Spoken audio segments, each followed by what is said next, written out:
കുർബാന തർക്കത്തിൽ ഇടയലേഖനമിറക്കി സിറോ മലബാർ സഭ major arch bishop Raphael Thattil. ഏകീകൃത കുർബാനയുമായി ബന്ധപ്പെട്ടുള്ള മാർപ്പാപ്പയുടെ നിർദ്ദേശത്തിൽ നിന്നും പിന്നോട്ടു പോകാനാകില്ല എന്ന് ഇടയലേഖനം വ്യക്തമാക്കുന്നു. മാർച്ച് 10-ന് സിറോ മലബാർ സഭയ്ക്ക് കീഴിലുള്ള പള്ളികളിൽ ഇടയലേഖനം വായിക്കാനും നിർദ്ദേശമുണ്ട്.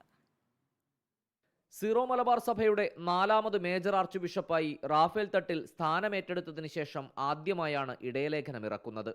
കുർബാനയുമായി ബന്ധപ്പെട്ട് തർക്കങ്ങളും സമവായ ചർച്ചകളും നിലനിൽക്കുന്ന സാഹചര്യത്തിലാണ് കുർബാന വിഷയത്തിൽ പിന്നോട്ടു പോകാനാകില്ലെന്ന് ചൂണ്ടിക്കാട്ടുന്ന സഭാ അധ്യക്ഷന്റെ ഇടയലേഖനം.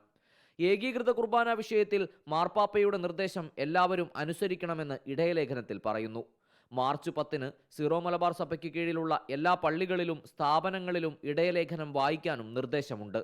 റാഫേൽ തട്ടിൽ മേജർ ആർച്ച് ബിഷപ്പായി സ്ഥാനമേറ്റെടുക്കുമ്പോൾ മുന്നിലുണ്ടായിരുന്ന പ്രധാന പ്രതിസന്ധി അതിരൂപതയിലെ കുർബാന തർക്കമായിരുന്നു. വിമത വിഭാഗം നിലപാടിൽ ഉറച്ചുനിന്നതോടെയാണ് പ്രതിസന്ധി രൂക്ഷമായത്. മാർപ്പാപ്പയുടെ ആദ്യ നിർദ്ദേശത്തിന് ശേഷവും തർക്കം തുടർന്നതോടെ മാർപ്പാപ്പ വീഡിയോ സന്ദേശത്തിലൂടെ ഏകീകൃത കുർബാന ആഹ്വാനം നടത്തിയിരുന്നു. എല്ലാ വിഭാഗങ്ങളുമായും ചർച്ച നടത്തിയ ശേഷമേ കുർബാന തർക്കത്തിൽ തീരുമാനമെടുക്കൂ എന്നായിരുന്നു മേജർ ആർച്ച് ബിഷപ്പ് സ്ഥാനാരോഹണ ചടങ്ങിൽ റാഫേൽ തട്ടിൽ പറഞ്ഞത്. Reporter Ali Akbar Shah, in reporter, Kochi.